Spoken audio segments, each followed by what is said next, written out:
We slept on the same floor, endured the same hunger. So tell me, why does the world smile at you and spit at me? If fate won't choose me, then I will choose myself. The village of Ogwashi sat where the red earth met the slow river, a place where mornings smelled of wood smoke and evenings echoed with the sound of pistols striking mortar. Life there was simple, but it was not gentle. Hunger visited often, and only the strong-hearted survived without bitterness. In a small hut at the edge of the village lived two sisters. The elder was Ebere. She walked with her head held high, but her heart was heavy. Every day felt like a reminder that life had not chosen her.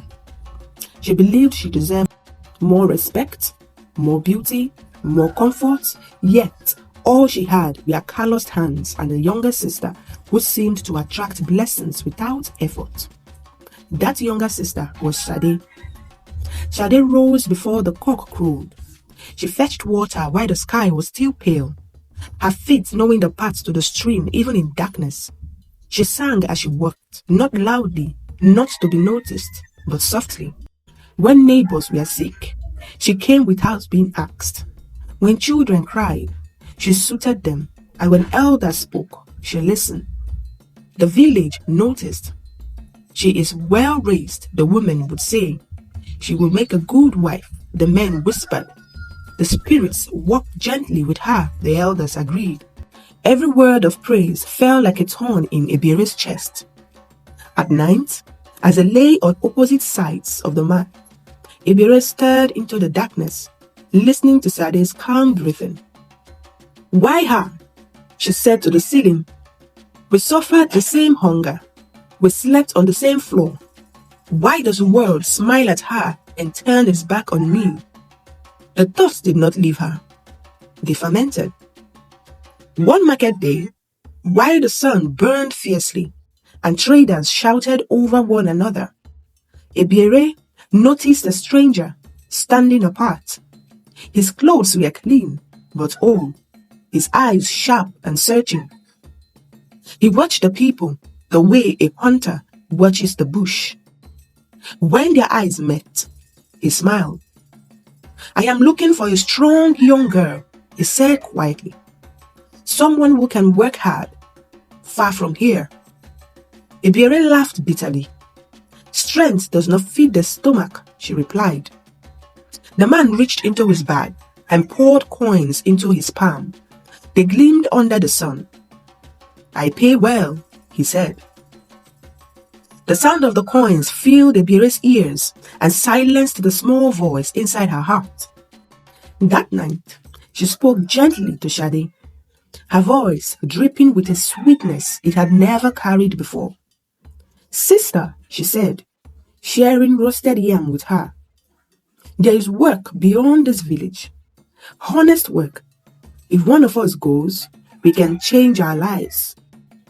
Sade looked at her carefully. Why are you telling me this? Because people trust you, Ebere replied, and because I want good for us. Before dawn, they set out together.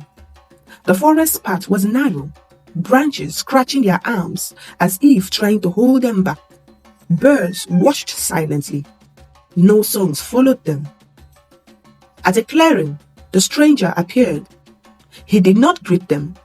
He slowly counted the money into Ebere's hand. Slowly and deliberately, each coin landing like a drum beat. Sade's voice trembled. Ebere, what is happening? Ebere's fingers closed around the money. Her throat tightened. For a moment, she could have spoken. For a moment, she could have stopped everything. But jealousy spoke louder. Go, she said coldly. Do not embarrass me. The man seized Sade. Her scream cut through the forest, sharp and sudden. Ebere did not turn back. The days that followed were sweet on the surface. Ebere bought fine wrappers. She ate until her stomach was full, and people began to notice her. But at night, her dreams were heavy.